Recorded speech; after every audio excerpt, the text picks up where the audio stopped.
Welcome everybody. Today's video finds us over here in Bangkok.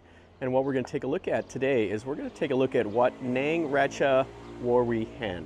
This is a third-class royal temple that dates back to the Ayutthaya era. There's quite a bit of history here. There's a lot of stuff inside of this temple that's in Thai, and I went through and Google translated it all.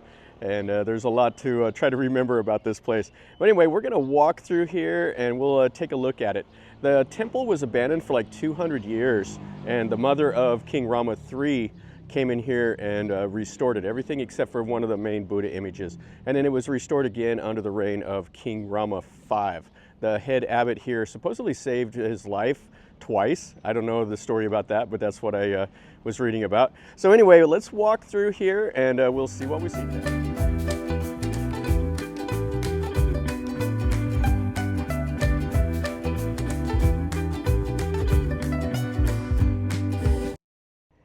The temple is built right here on the bank of a canal. This is the Klong Dan, which is the Dan Canal. And this used to take items up to Ayutthaya. Now it runs into the Chao Phraya River and takes everything out towards Samut Prakan. So people come over here and they feed the fish, and there's boats and stuff like that. You can do canal tours down through here. I've never done a canal tour on this canal, but it looks pretty interesting. I might have to look into that one of these days. And then it has quite a few things here. This is like a new building here. This is a moon drop that has some of the Luang Ilia or something like that. There's 4 images in here, and the Thais come over and stick the gold leaf on them. And then you have a little salah here to pray, same as over here. And then we have a statue of, I don't know if that's King Rama I. Let's look in here right quick, and then we'll go into the museum area and then into the temple.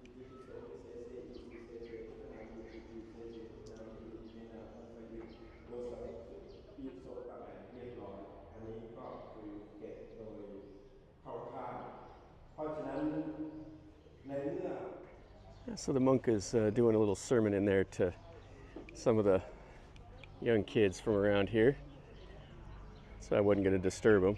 So that's what's in there, is they have the monk statues, and you can see this is kind of a cool little chetty.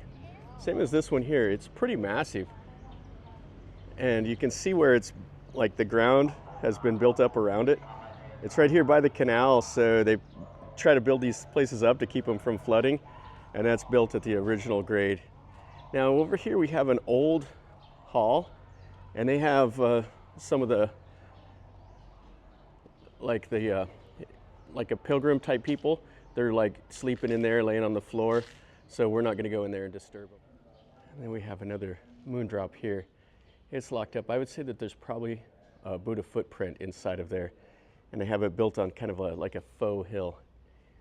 You can see this building here is starting to look pretty weathered up there. I could hear him in there doing a little sermon. Inside this little building here, this is where you could come in, you can buy the amulets and stuff like that. Let's go back here and let's look at the museum. The museum's supposed to be open from 10 until, I believe, 4 o'clock. And the locals come over here. They do special ceremonies and stuff over here. They do the puppet shows. They have those pieces of leather that they have, like the shadow puppets. And they do that over here at this part of the temple, I believe. Here we go. Here's the entrance to the museum. Now, this temple here was abandoned for a couple hundred years, and then after the fall of Ayutthaya, King Rama I ordered some of the Buddha images to be moved from other parts of the country to Bangkok, and this is one of the temples where they moved some of the Buddha images to. They also have this bell right here. They've analyzed some of the inscriptions on it, and they figured out who cast the bell and when it was made. And it was made under one of the Ayutthaya kings. So this is looking actually like closed up. Yeah, I'm not sure why it's locked up today, but we can't go in there. That's a shame. Have to come back over here another day. So they have all the pictures of some of the old monks. Oh, that's a great picture right there. I don't know what year those were taken, but I guarantee those novice monks there, the young boys, have gotten old, had families, and lived their whole lives. It would be kind of cool for them to come back and see those pictures again. As normal, found me a little temple cat. She was meowing at me, and then she wanted to scratch. And I know, kitty. I don't have any snacks for you, though. And now you're going to follow me around? I know, I don't have any food, though.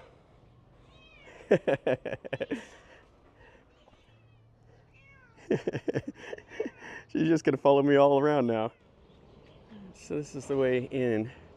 Have another big chetty over there. Some more of the temple buildings. And then we'll go through here. Looks like they're doing a little bit of remodeling in here. Okay, so this is all the history of the temple right here. It's all in Thai. And then they talk about some of the head monks over here. And then there's other data plates all around. So this is kind of a traditional layout of a temple. You have the ubasot, or the ordination hall, over here. You have the chetty in the middle, and then you have the wihan. Now they think originally this was a wihan back when this temple was first built, but now it doesn't have the ordination stones around it. And it looks like they're putting tile all down through here to kind of make it nice. And then the monk quarters and stuff should have been originally to the south, but I think they're over that away now. You can see it has some of the stone pagodas and Chinese figures. This would have been from Rama III. Like I said at the start, his mom renovated this temple originally, and then it was restored again under Rama V, which Rama V had a little bit of different styling whenever he did it. Rama III did the Chinese styling, and Rama V had a little bit of European influence. And the first building we'll go into here, this is the ubasot. You can see the mythical bird up there. You can see the flowers. I think they call that like the falling flowers pattern. And then you can see the monk quarters over there. So there are quite a few of them to the south yet, those old wooden buildings. And you can see the temple wall. And the gate's got kind of like a chetty on the top, which is pretty nice. And then you can see all the styling up above the doors. And then this is a third-class royal temple. So these are the Buasima stones. And there's a double row that shows you that this is a royal temple. If it's not, it just has one row of Buasima stones. The chetty is quite cool. And this other wihan over here is really nice also. And we can see the black lacquer doors. And then this is the Buddha image. Wow, this is quite nice. Check out how high that pedestal is. So this is a Sukhothai style Buddha in the subduing Mara, or subduing Satan, I guess is what Mara is. And it's a really high pedestal. I don't know why it's so high. And the Buddha image up there. And it has, looks like 5 Buddhas, which gives you the name of this temple. This is like the temple of the 5 Buddhas, I think is what the meaning of it is. You can see the windows, you can see the painting on the back of the doors. And then you can see some more of those like falling flower pedestals right there.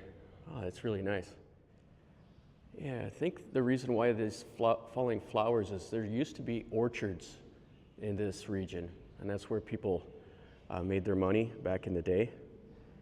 Okay, so we've seen this little hall. Let's go look at that last one, that little wihan over there. It looks like there's another little data plate over there, but they're working around it. That tells you about the chetty, which I'd like to read it, but another day, I guess. So you can see the other little buildings all around here, and then they have some of these auxiliary chetties. And then this is the wihan. This is where they do a lot of the ceremonies in here. And this is kind of interesting. They hauled in these rocks and they put a little pagoda on top of it. That's kind of cool. And then in the corners of the perimeter wall, they have those little chetties there that has a little place you can walk up. And then this little building has a Buddha. I don't know if you'll be able to see it inside of there. It's behind that cage. Looks like some ashes of some people are in there also. And then some more just various styled chetties all around. All right, so You can see this building here. It's quite cool. Simple styling. And you can see the red up there also. Now, with this building, it's really, really interesting because this was the original ubasot, and it had a wall that was solid here. So you would come into here and you would see this Buddha image, and then you couldn't go through the wall. And what they've done is in like the 1800s, they cut a door in it, and then they installed these, like the Chinese lattice. And so now you can just go straight through. So they have a place here with an Ayutthaya style temple, or Buddha, I mean. And then in here is the main images, another Ayutthaya image. So these would have been images that King Rama I ordered to be brought here to this temple after the fall of Ayutthaya. Really cool. So you see the strings are tied and they go up, and then during the ceremonies they'll have other little strings tied to them. So everybody is connected to the Buddha. So this building here has a door on the front and the back, and it has 5 windows across. Yeah, really nice. And you can see this room. It's quite high for an Ayutthaya style building. Most of them were a little bit lower. They probably raised the roof up during the renovations. Yeah, I like this building. It's different with having the wall here where you couldn't go through it back in the old days. I've seen some of them that have 3 rooms, while this one here, the building was cut in half. And one last look here at this chetty, and then over there at that ubasot. And it'll be won't be long and they'll have this all with tile and everything. And over there is that moon drop. And then you can't see it, but on the other side of this building, there's another temple way over there that has a Khmer prong. It's Wat Nang Nong or something like that. That was another Rama III temple that he restored in this area. Yeah, really a nice place. It's worth a quick look. Well, that'll finish up our video over here at this temple, this Wat Nang Ratchaworawihan. It's a 3rd-class royal temple, and it's nice. It's pretty well maintained. There's quite a bit of stuff to see here. The museum, unfortunately, is closed today. It'll give me an excuse to come back and look at this another day. This area is really cool with the little clong that goes down through here. I would need to check into one day getting on one of the canal tours that goes down the Klong Dan. I've been on many of the canal tours and I really like it. You get to see Bangkok from a completely different way from the water. It's really a lot of fun. So that's something I can do also in the future. And if you know about it, where the best place to catch one of the boats or whatever, let me know in a comment down below. All right, so hopefully you enjoyed the video. If you did, smash the like button. If you're new to the channel, subscribe. You get to see stuff like this that I do. I go out, a lot of stuff that's out of the way, you know, unseen stuff that most people don't go make videos of. But I find it interesting, so hopefully you do as well. If you do, subscribe. I need to get to see more of it. And leave me a comment. And until next time, from over here in Bangkok, remember, life is a journey. So until next time, enjoy.